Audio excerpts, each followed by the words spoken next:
Балаларга 12 жастан бастап көрүүгө уруксат берилген фильм.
Сәлеметсіз бе, Рахмет. Саламатсың ба? Сіздің келгеніңіз жақсы болды, өзімде кіріп шығайын деп едім. Санжарды қамауда ұстауға қандай негіз бар екенін білгім келіп еді. Менің ойымша, оған тікелей қарсы айғақ жоқ сияқты. Оны прокуратура шешеді. Бірақ маған сіздің де пікіріңіз керек. Сіз менің дабл жүйесіне байланысты болжамымды тексердіңіз бе? Енді сіздің пікіріңіздің дұрыстығына көз жеткізгенім рас. Банктен шығатын қосымша есік жоқ. Сараптамаға сүйенсек, Әлішер Ғабитов шамамен кешкі сағат 9 кезінде қайтыс болған. Ал ол кезде дабыл қаққыштардың бәрі іске қосып тұрған болатын. Есікте де жабық болған. Яғни кісі өлтірген адамның банктен шығып кетуі мүмкін емес. Ал ол терезеден шығып кетуі мүмкін бе? Күзетшілерден оны да анықтадым. Терезелерге де дабыл жүйесі орнатылған екен. Яғни кісі өлтірген адам тек банкте ғана қонып қалуы мүмкін. Ал Санжар Атабаев бұл кезде банкте болған жоқ. Оны өзіңіздің қызметкерлеріңіз анықтады. Осыған қарап, оның кісі өліміне қатысы жоқ екенін сенімді түрде айтуға болады.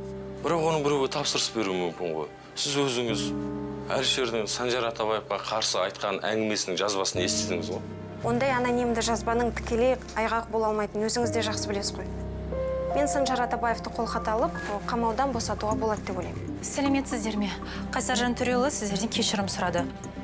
Ол кішкене кешігіп келем дейді. Сіздерді кабинетте күте тұруларыңызды сұрады. Жақсы. Кіріңіздер.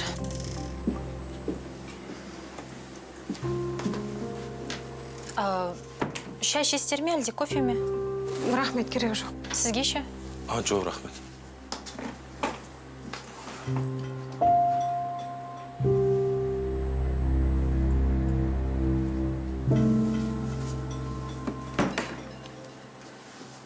Ерқанат, Санжар біреуге тапсырыс берді деген болжам ақылға сыймайды. Ол соншалықты кәнігі қылмыскер ме еді? Отырыңыз. Мен сізге бәрін түсіндіріп айтайын, бірақ арамызда қалсын.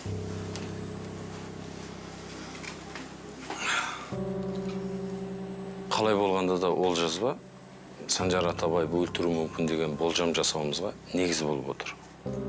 Әлішердің өзі айтты. Құралай, мен Атабаевтар әулетіне қарсы емеспін, бірақ әділ болуымыз керек. Бірақ ол жазбаны кім жасады, қандай мақсатпен жібергенін, оны таптыңыздар ма? Жоқ әлі. Ал егер қолдан жасалған болса ше, Ғабитовты Санжарға жала жабуға мәжбүр етіп тұрған болар. Сондықтан да жазбаны анонимді түрде жіберу мүмкін. Олай болуы да мүмкін. Бірақ барлығын тексеру керек. Енді ол жазбаны Санжарға деген күдік күшейе түсін деп, сол қылмыскер әдейі жіберуі де мүмкін. Міне көрдіңіз бе? сонда Ғабитовты өлтірген Санжар емес деген болжамға сіз де келісесіз ғой, дұрыс па? Мен олай деген жоқпын. Бірақ нағыз қылмыскердің бостандықта жүруі мүмкін екендігін жоққа шығармаймын. Енді соның бәрін анықтау үшін осында күнде келіп жүрген жоқпын ба?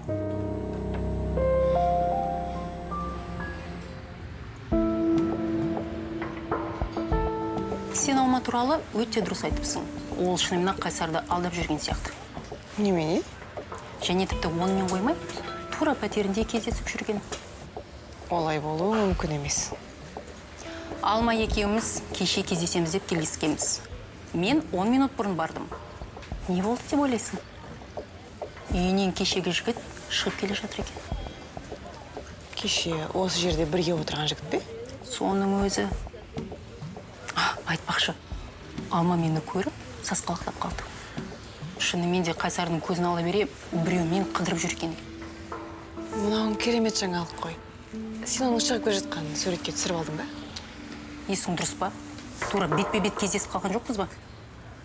Құрып кеткір. Қап. Сонда немене? Қайсар қалта телефондағы суретке тағы басқа бірдеңе сене қояды деп ойлайсың ба? Түк өзгертмепсің ғой, құрбым. Қайсар сені маңына да жолатпайды. Бұл арада басқа нәрсені ойластыру керек.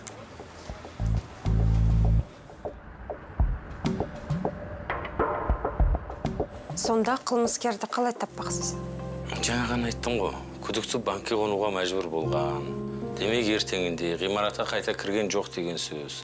Егер біз банк алдындағы бейне бақылау камераларындағы түскен жазбаларды тексеріп шықсақ, күдіктінің кім екенін анықтаймыз. Мен оның Санжар Атабаев емес екеніне сенімдімін. Құралай, енді Санжардың сіздің қайныңыз екенін мен білем. Бірақ бәрін енді тергеу барысында білеміз ғой. Мен де сол үшін Қайсармен сөйлесуге келдім осында. Сәлематсыңдар. Ассаламуалейкум. Ассаламуалейкум, Мереке. Сәлематсың ба, Құралай? Бірдеңе болып қалды ма? Отыра беріңдер. Қайсар, Санжарды кепілдікпен босатып алуға мүмкіндік бар. Бірақ оған сенің көмегің қажет. Әрине, қолымнан келгенше аянбаймын. Бізге кісі өлімі болған күннің ертесіндегі банктегі бейнебақылау камераларының жазбалары керек. Тексереміз. Бәрін бе? Енді біздің жігіттер бір-ақ күнде қарап шығады ғой. Жарайды, мен тапсырма берейін, бірақ Санжарға бұның қандай көмегі болар екен? Ғимаратта сол түні дабыл жүйесі түнімен қосулы болған. Сондықтан қылмыскер осында түнеп қалу әбден мүмкін. Иә, дабыл жүйесі іске қосылғаннан кейін бұл ғимараттан шығып кетуі мүмкін емес. Осында бөгде адамдардың болмағанын ескерсек, онда түнеп қалған адам банк қызметкері. Айта беріңіз. Демек, ол қызметкер банктен шыға алмағандықтан келесі күні жұмысқа кіре алмайды деген сөз. Мен енді түсіндім. Сіздерге банкке кімнің келгенін тексеру керек қой, солай ма? Біз сіздерге ресепшндағы қызметкерлеріміздің кімнің келгенін, кеткенін жазып отыратын кітапшаны да бере аламыз. Және сіздің қызметкерлеріңізге түгел материалдардың бәрін көрсетеді. Енді жұрттың назарын аудармасы үшін жұмыс уақытында емес, кешке таман тексеріп шыққанымыз дұрыс болар. Мен басқармаға хабарласайын.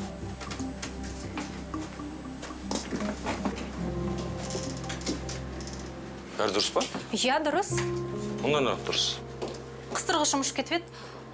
Кешіріңіз, майор мырза. Санжарға не болды өзі? Бірдеңе анықтай алдыздар ма, ол күнәлі ме? Ол құпия ақпарат.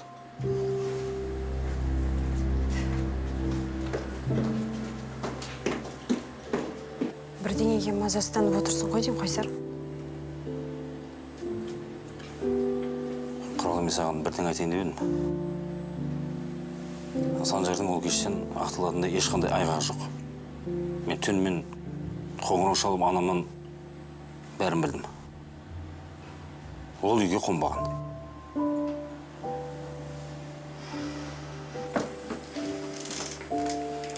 Бәрі дұрыс.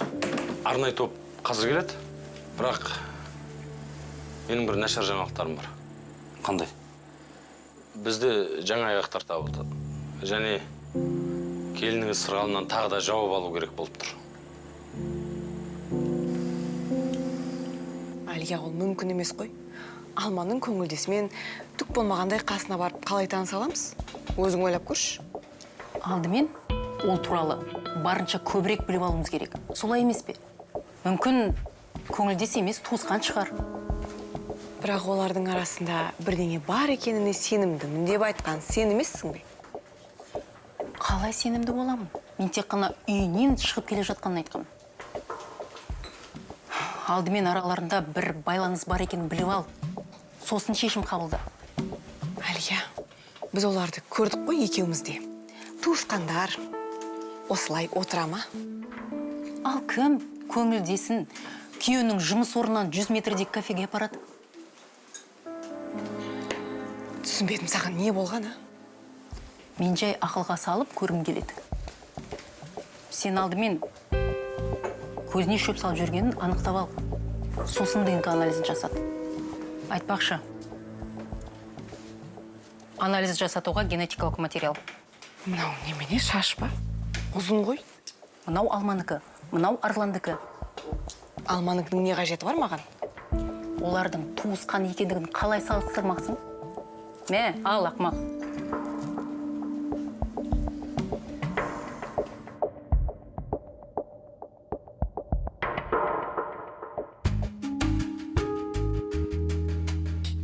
Ақнұр, сен де осы банкте жұмыс істейсің бе? Иә.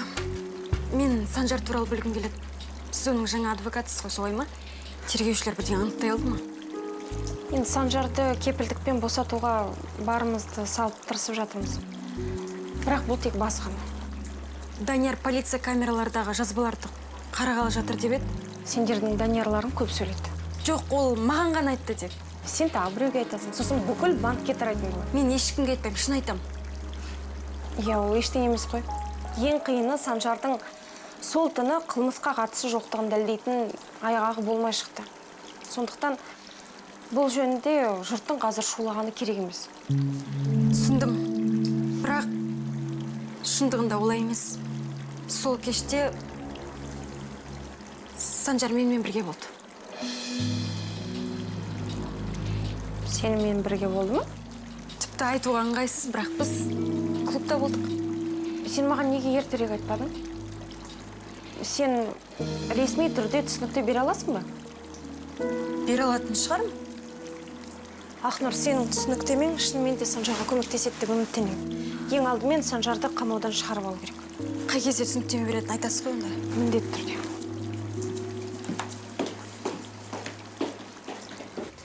Алманың шашы қандай жеркеніштеді. Сен бұлай құтыра бермесеңші, құрбым. Әйтпесе бағам өсіп кетуі мүмкін. Неге? Өйткені ол оңай шаруа емес. Алманың шашын алу қиынға соққан жоқ. Тарағынан алдым. Ал баланың шашын алу үшін еңбектенуге тура келді. Ақырын ғана шашын қиып алу үшін қандай әртіс болуыма тура келгенін білсең ғой. Сондықтан байқа. Бірақ мұнда екі тал шаш қой. Саған керек. Қайсарды кіші? Сен басыма шығып барасың ғой, құрбым. Біз тек қана баланың шашына келіскенбіз. Ал мен саған Алманың шашында ала келдім. Қайсардың шашын алу үшін қылмыңдауын керек пе соған? Құрып кеткір. Қазір Қайсар екеуміздің арамыз жақсы емес. Өзің ол мені әлі жақсы көреді деп айтқан жоқсың ба? Әлде өтірік айта салдың ба? Олар қазір келеді, дайын бол. Өзімде асығып әзер отырмын. Әзірге сабыр ет. Материалды бердім. Енді олар келгенше ақысын алсам деп едім. Әрине, кешіріңіз, мен қандай жаңа айғақтар табылғанын сізге айта алмаймын. Енді өзіңіз түсінесіз ғой. Оның үстіне осы да сіздің бауырыңыздың кінәсіз екенін дәлелдеуге барымды салып жатырмын. Ал Сырғалымның бұл жерге не қатысы бар? Әлішер Ғабитовтың оған өлер алдында жіберген хаты есіңізде ме? Ереке, біз ол қателіктің бәрін анықтадық. Ол хабарларға байланысты жағдайдың жалғасын жоқ екеніне біздің көзіміз жетті. Мен Сырғалым мен Әлішердің арасында ешқандай байланыс болмағанына сенімдім. Ал біз біраз нәрсенің бетін ашатындай мәліметтер жинадық. Мен тергеу тексеру жұмыстарының әділетті болуына барынша күшім салам. Әрине, фактілердің бәрін тексеруге міндеттімін. Айтпақшы, анау бейне материалдарды тексергеннен кейін оның қорытындысына байланысты біраз нәрселер белгілі болуы мүмкін. Кешіріңіз. Тыңдап тұрмын. Түсіндім. Арнайы топ банкке келді. Әрине. Данияр. Тыңдап тұрмын. Маған келіп кетші. Менің көмекшім сізді қызметкерлеріңізбен бірге біздің қауіпсіздік жөніндегі мамандарға алып барады. Ерге, мен сізге бір айтар өтінішім бар еді. Егер мүмкіндік болса. Айта беріңіз. Сіздің қызметкерлеріңіз жазбаларды қарап, күдіктіні анықтаған соң, қорытындысын менде көрсем бола ма? Қанша дегенмен енді менің қызметкерлерімнің бірі ғой. Әрине. Бірақ сіздің бауырыңыз сол кісі өлімі болған күні қылмысқа қатысы жоқ екендігін дәлелдейтіндей бұл тартпасы айғақ табу керек. Данияр, майор мырзаны біздің қауіпсіздік жөніндегі қызметкерлерге алып бар. Қалғанын өз түсіндіреді.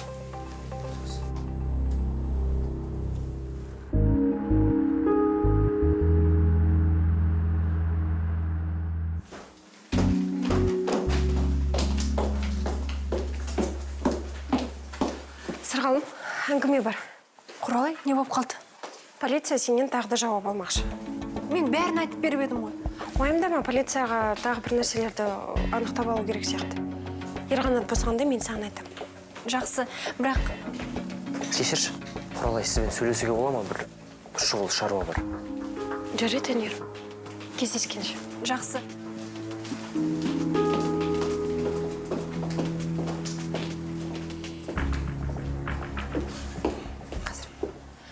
Сәлеметсіз ба?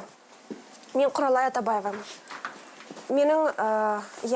Менде өзімнің қорғауымдағы адам туралы жаңа мәліметтер бар. Бір сағаттан кейін барам. Данияр, айта бер. Мен соңғы жауап алу кезінде бір нәрсені айтуды ұмытып кетіппін. Санжар туралы. Ол немене? Мен ресми мәлімдеме жасағым келеді. Диктофонға.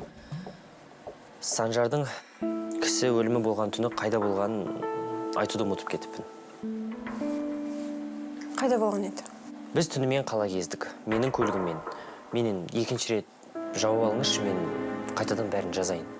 Данияр, тез Ақнұрды шақыршы. Маған екеуіңмен тез арада сөйлесу керек.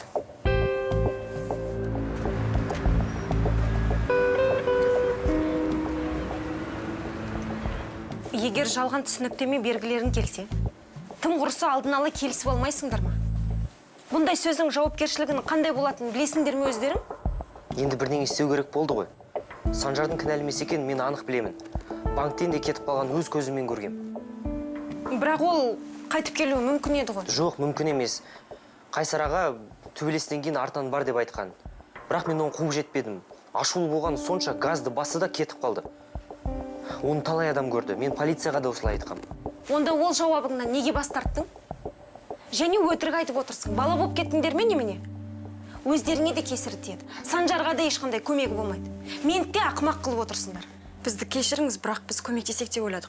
Санжардың қамауда отырғанына бірнеше күн болды ғой. Бірақ сендер өтірікпен көмектесе алмайсыңдар.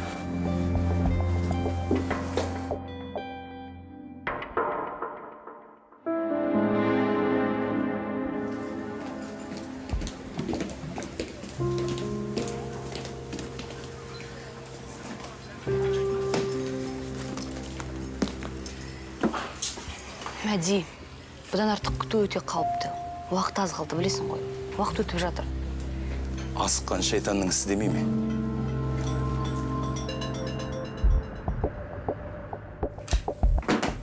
Бақытжан аға, ассалаумағалейкум, келіңіз. Амансың ба, Қайсар? Тағы бірдеңе болып қалды ма? 2 аптадан соң акционерлердің жиналысы болады. Күн тәртібінде басқарма төрағасын сайлау. Ал сенің мүмкіндігің қандай? Ешқандай. Менің жұмыстан кеткен былай тұрсын, акционерлердің алдында түсінік беруім керек. Мен ұрланған ақшаны банк есебінен жапқанды олар жақсы біледі. Мен сол туралы олардың алдында түсінік беруім керек. Ал Мансұровтың ақшасы ұрланғанын олар Санжардан көріп отырғандықтан мен де күдіктілердің бірі боламын. Қасеке, сенің қарсыласың деп періште емес сияқты. Мұндай нәрсені жақында ол да жасаған сияқты. Міне, Бұл немене? сенің Даниярың қаржылық есептерді ақтарып отырып, ішінен бірдеңелерді тауып алыпты. Содан менен ол көмек сұрады. Мана сандардың не екенін түсінбедім. Орынбасар мен Қалампырда ай сайын ақша жетіспеушілік болып тұрған. Көріп тұрсың ба? Былай қарасаң, ол ұсақ түйек нәрсе сияқты.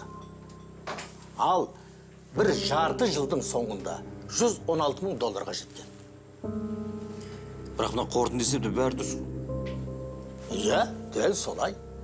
Бірақ мұның екі түрде жауабы бар. Немесе олар жалған есепті жапсыра салған, немесе бір жолын тауып жауып тастап отырған. Бірақ қалай, сонда өздерінен қаражатымен жапқан ба? Мен де соны түсіне алмай отырмын. Бірақ енді фактының аты факт. Орынбасар да күнәға белшесінен батып отыр. Бірақ оның қандай жолды пайдаланғанын білсек, оны уысыңда ұстай аласың.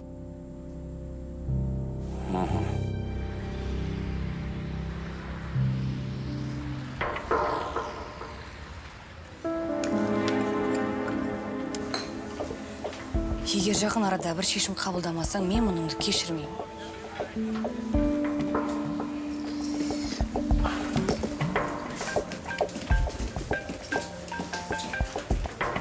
Тыңдап тұрмын. Түсіндім, мен қазір барам. Операцияны ертеңге қалдырыңдар, құжаттарын дайындасын. Кешіріңіз. Телефоныңыз. Рахмет. Біз бұрын кездеспеп пе едік? Мүмкін. Есіме түсіре алмай тұрмын. Біз бір маңызды нәрсеге байланысты кездескен сияқтымыз. Жұмыспен болуы мүмкін. Балаңыз бар ма? Бала дейсіз бе? Жоқ. Оны неге сұрадыңыз? Ондай болса тіпті жақсы. Сіз менің клиентім емессіз. Неге? Мен балалар дәрігермін. Кардиохирургпын. Олай болса, шынымен де сіздің клиентіңіз емеспін. Бірден есіме түскен сияқты. Біз сізбен кездескен сияқтымыз.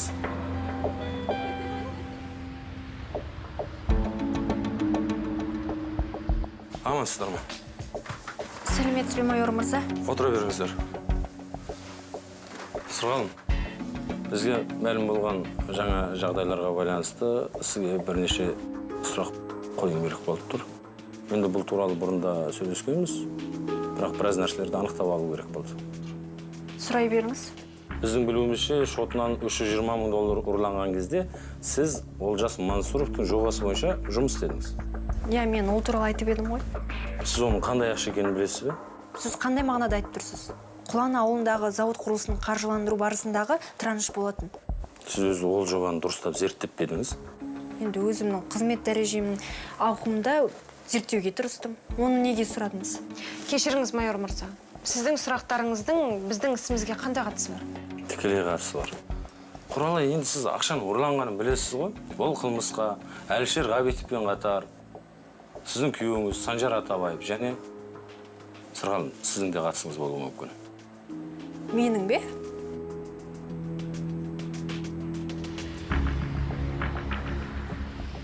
Кешіріңіз, атыңыз кім дедіңіз?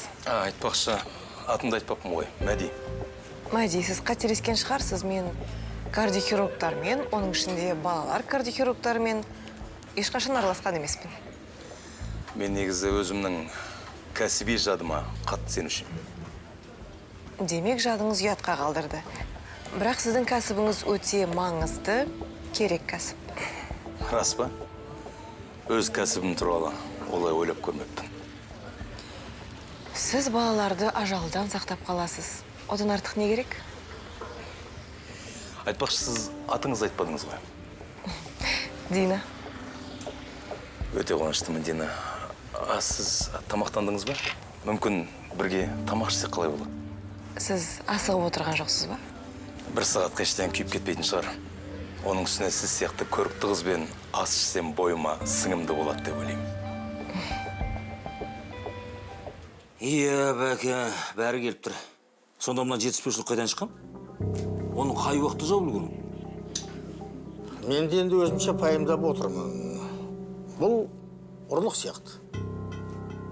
Ұрлық дейсіз бе, осындай ұсақ түйекке бола ма? Орынбасар мен Қалампыр үшін бұл ұсақ түйек болуы да мүмкін. Бірақ бұл сол шоттардан ұрланған ақша ғой. Бұл сен келмей тұрғанда жасалған сияқты.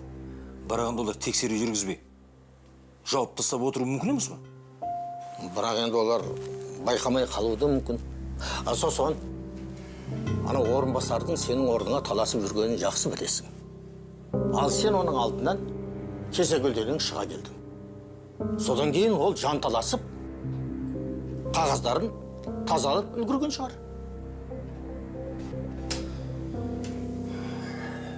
Әрине олай болуы мүмкін.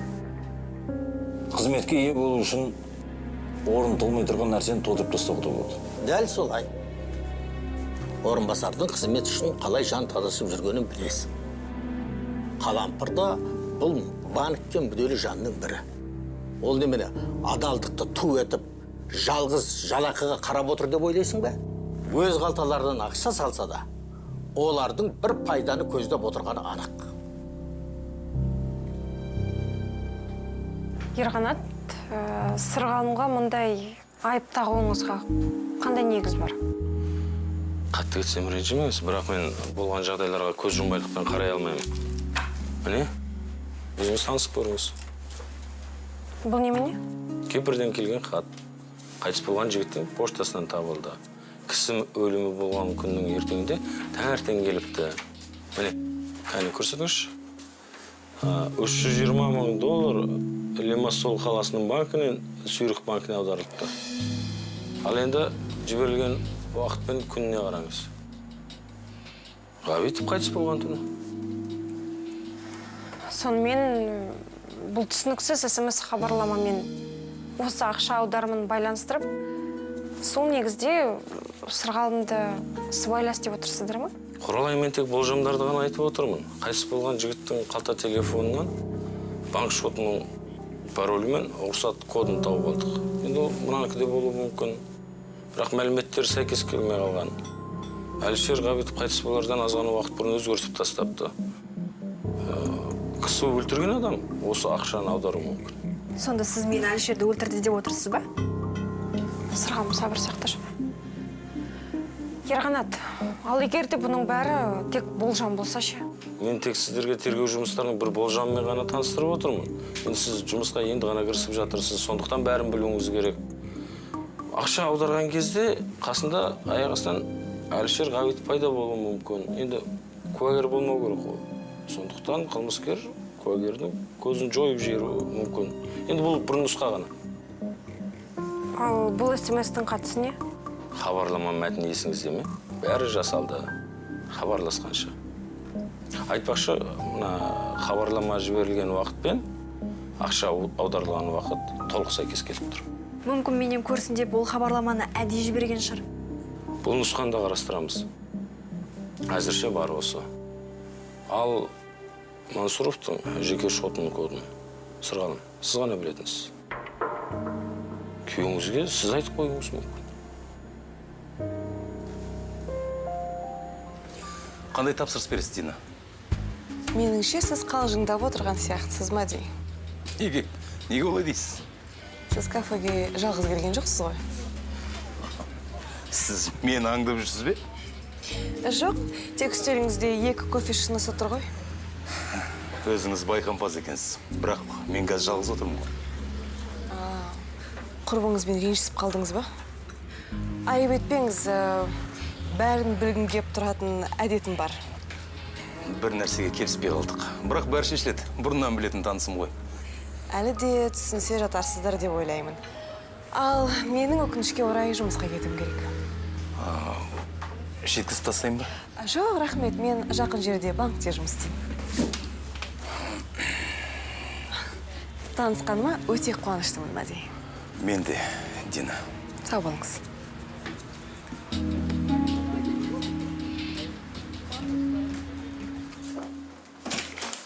Апа. Қолыңыз бос па? Я не болып қалды? Мынаны бүгін алдым. Бұл не? Бертай Омаровтың атынан айыптау алдында хабарламасы. Не? Маған жақында сотқа шақырылатынды хабарлапты. Олар келісімшартқа байланысты дау салып, мені Қолан ауылындағы жерге заңсыз иемденгенім үшін сотқа бермекші. Түк түсінсем бұйырмасын. Апа, мен Барыс фирмасының заңгеріне де хабарластым. Ол да жердің қожайыны бар деп, Бертай Омаровтың айтқан сөзін қайталады. Олар соның мүддесін қорғамақшы. Ол жер иесінің атын атады ма? Жоқ, бірақ бұл жолы шындап кірісіп отыр. Соттың басталар уақытында белгілемекші. Апа, не болып көттіңіз? Бірақ әзірге барлығы да тек болжам ғана. Сырғалымды нақтылы айыптауға ешқандай негіз көріп тұрған жоқ. Құралай, Мансұровтың шотынан ақша Санжардың компьютері арқылы ұрланған. Ал Санжардың сол кешке байланысты айғағы әлі расталған жоқ. Сонымен қатар Әлішер Ғабитовтың мойындауы бар аудио жазбанда да есепке алып отырмыз. Ал мына ақша аударылған кезде Сырғалымның телефонына хабарлама келген. Көріп отырсыз ғой, қаншама көп сәйкестіктер бар. Сондықтан сыбайластық болуы мүмкін деуге біздің толық негізіміз бар. Олжас Мансұров ақша ұрланған жайында ешқандай мәлімдеме жасаған жоқ. Және ешкімді кінәлаған да емес. Дәл қазір оның бұл жағдайға еш қатысы жоқ. Ұрлықтың болғаны рас, және ол кісі өліміне тікелей байланысты. Ал Санжар ұрлыққа да және кісі өліміне де байланысты ең негізгі күдікті. Ал Сырғалым сыбайлас ретінде қарастырылады. Сондықтан бұл жағдайда қолхат арқылы Санжарды босату мүмкін емес. Олай болса, мен бір нәрсені мойындауым керек. Сырғалым саған ешқандай айып тағып тұрған жоқ. Сондықтан ештеңе айтпай қой. Жоқ, мен айтуым керек. Олжас Нұргелдінің ақшасының ұрлануына мен кінәлімін. Сен не деп тұрсың? Ұрлық жасалған күні мен компьютерді өшірмей, мәліметтерді ашып тастап кеттім. Бірақ мен әдейі емес. Сосын Санжар екеуміз тамақтануға кеткенбіз. Қайтып келсем, мәліметтерді өзгертіп тастапты. Бірақ ол Санжар емес. Өйткені біз бірге болдық. Сосын, бірақ бұл туралы айтуға қорықтым. Сол күні кешке ақша ұрланды.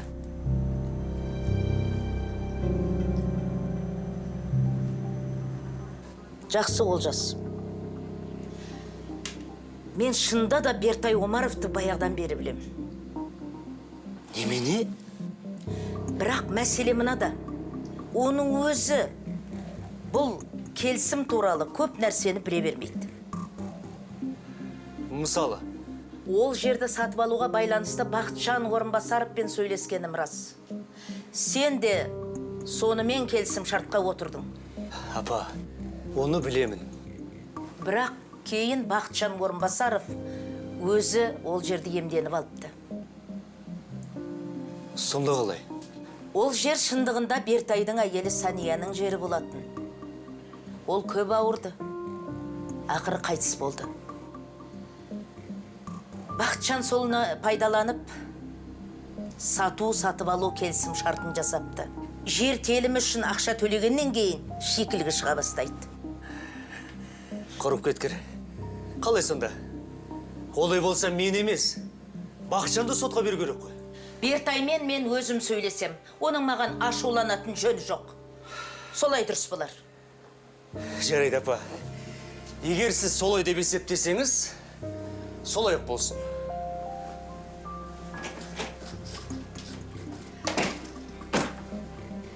Мәсия, маған келіп кетші.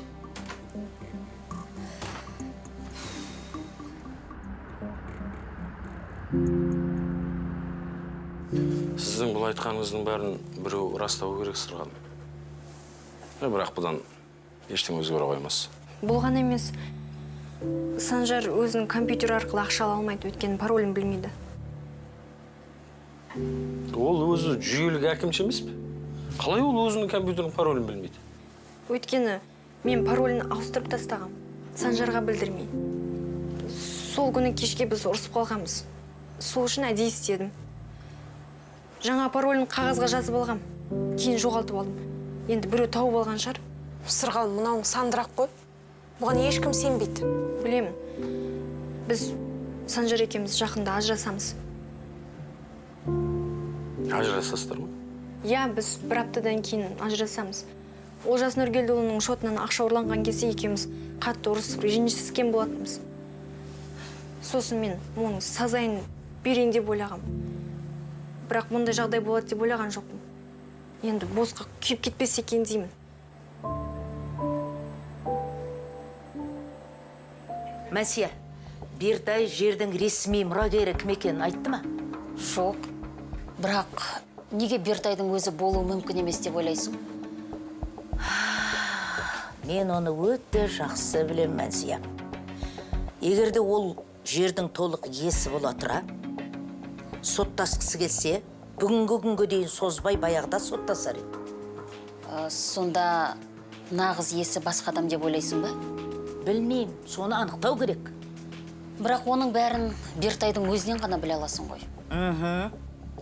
Сондықтан да сен мені Бертаймен кездестіруің керек. Менде оның мекен жайы, телефон номерлері бар. Бірақ ол біздің алаяқтығымыздың қыр-сырын біле ме деп қорқамын. Мен оны сендіруге тырысам. Бірақ ол үшін мына құжаттардың бәрін жөнге келтіру керек. Не істемексің сонда? Бертай бұл жағдайдың бәріне Бақытжан Орынбасаровтың кінәлі екеніне көз жеткізу керек. Міне, сондай деректерге қол жеткізсем, Бертаймен сотқа дейін татуласам. Меніңше бұл мәліметтер Санжар Атабаевты қолхат бойынша босатып алуға негіз бола алады. Солай емес пе? Жақсы. Байқап көрейік.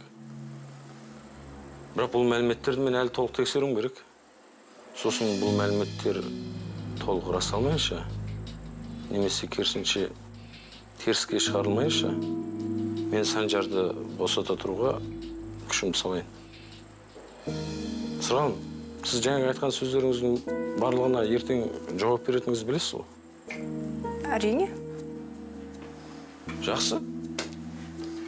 Онда мен іске кірсейін. Құралай, қорғауыңыздағы Санжар Атабаевқа кепілдікпен босату дегеннің оған тағылған айыптың алынып тасталған деген сөз емес екенін түсіндіріңіз. Жарайды. Сау болыңыздар. Сау болыңыз. Ал енді мойында. Сырғалым рас па?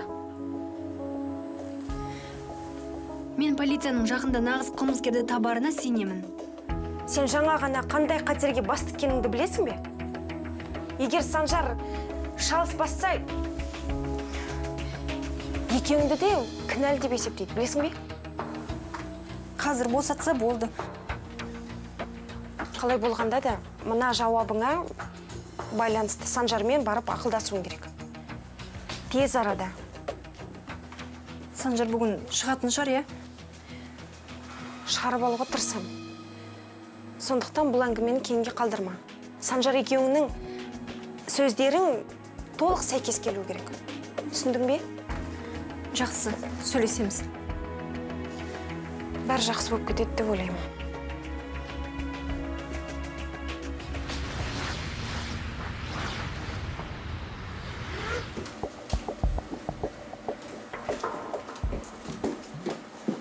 Дина, сіз осындасыз ба? Қайсар Жантөреұлы мен шақырған жоқ па? Ол өзін демей? Жаңа ғана болған. Бақытжан аға енді кетті ғой. Дина,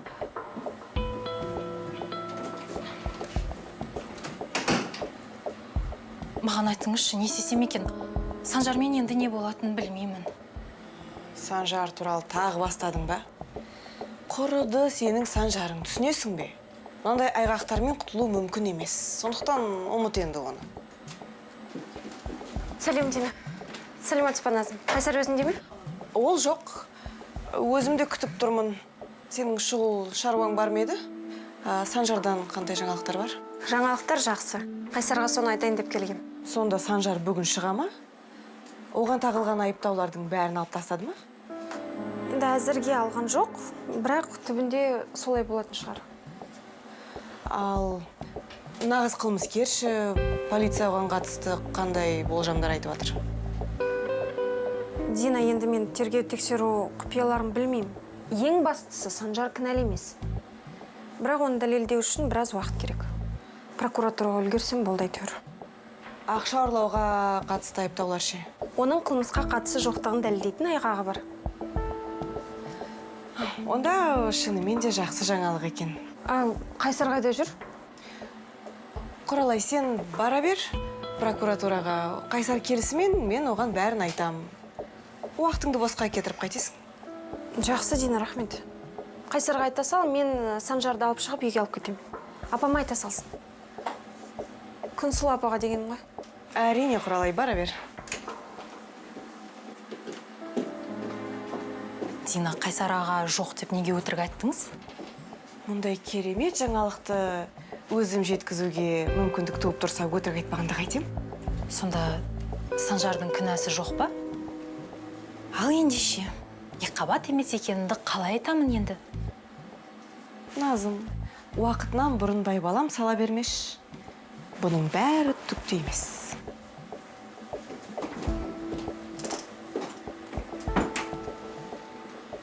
Дина, сен осы түсінбейтін сияқтысың ғой. Менің кабинетімнің маңына да жолама дегенім қайда саған? Рахмет айтқан түрің осы ма? Не үшін саған рахмет айтамын? Жақсы жаңалықтарым үшін. Санжарға қарсы айыптаулардың барлығы дерлік алынып тасталды. Бүгін оны кепілдікпен шығарғалы жатыр. Өтірік айтасың. Сен оны қайдан білесің? Өтірік айтқан нес? Құралай өз айтайын деп келген, бірақ прокуратураға асығып кетіп қалды. Солай ма, онда бұл мен үшін тамаша жаңалық. Әрине. Жамандық атауының барлығы осымен. Кетсінші, Қайсар. Дина, сен не істеп жатсың, Дина? Сен үшін қуанғаным ғой. Бет жағың бұған қапты. Алма саған мүлдем қарамайды ғой дейді.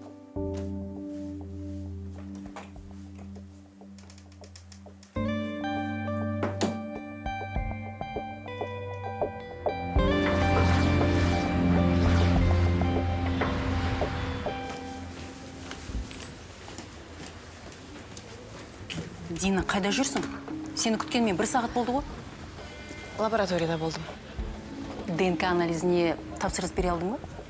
Нәтижесін тезірек алу үшін ақшасын да төлеп қойдым. Қайсар Арланның әкесі ме жоқ па, 4 күннен кейін білетін боламыз. Алманың анау танысы туралы бірдеңе білдің бе? Әзірше көп емес. Алма екеуінің бірнеше жылдан бері таныс екенін ғана білдім. Келесі жолы көбірек біліп алуға тырысам. Тағы да кездеспексің бе? Неге кездеспеске? Мен оған ұнап қалған сияқтымын. О, бұл сенің бұрыннан келе жатқан әдетің ғой. Шын айтам, Алия. Ер адамдардың қай кезде бұндай көзбен қарайтынын мен жақсы білем. Тым артық кетіп қалған жоқсың ба? Егер Алмамен кездесіп жүргені рас болса, сен не қылады? Алма екеуінің арасы онша емес сияқты.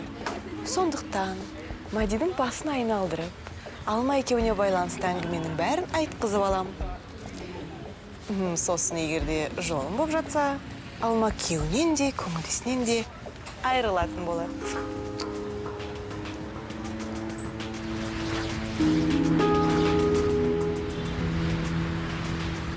Ал енді мұнда қараңыз. Кісі өлімі болатын күнгі кеш. Тура сол операция залы. Міне ол сол зал арқылы кетіп барады. Ештеңе байқаған жоқсыз ба? Нені байқауым керексің? Сол бір киіммен жүр, 2 күн бойы. Бұл сізге бір түрлі болып көрінбей ме?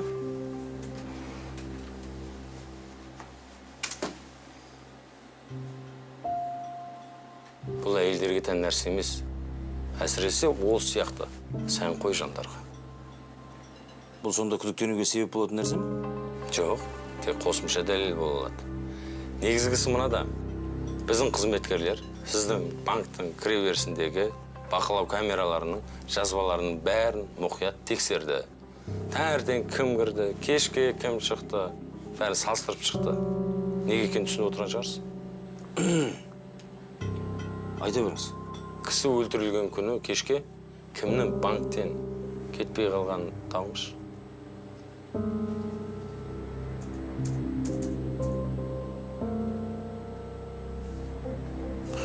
де мынау. Дәл солай. Сіздің бұрынғы әйеліңіз Дина.